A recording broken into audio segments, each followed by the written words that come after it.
লোকটা বলল, কোনোদিন বলবো না। মানুষটা ভালো ছিল, আমার ভাইকে দেলোয়ার হোসেন সাইদি খুন করে নাই।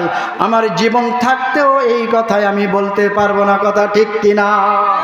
মানুষটাকে বাংলায় পাওয়া গেল না, ওই মুশরিকেরা মানুষটাকে ভারত পাচার করে দিল। কিছুদিন পর পাওয়া গেল মানুষটা বাংলার জমিনে নাই, মানুষটা তার দাদার দেশ ভারতে খুঁজে পাওয়া গেল।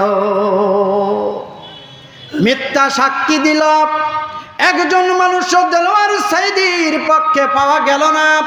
কাফের মুশরিকরা যখন কোনোভাবেই তাকে ফাঁসি দিতে পারল না, শেষ পর্যন্ত স্লো পয়জনের মাধ্যমে, তাকে শাহাদাতের মাধ্যমে তার মৃত্যু ঘটালে। এই শয়তান দুনিয়ায় আছে না নাই? আছে।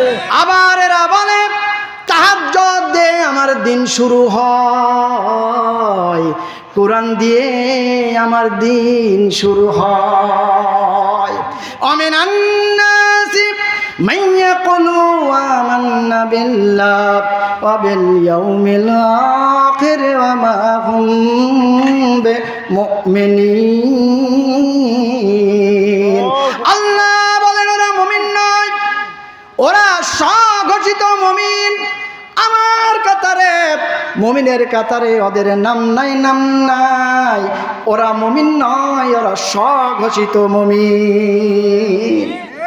নিজে নিজে বলে, রে ভাই আমি 72 রাকাত তাহাজ্জুদ পড়ি। এ পাক্কা শয়তান আর আছে নাকি? আবার বলে কি কোরআন পড়া দিয়ে আমার দিন শুরু হয়।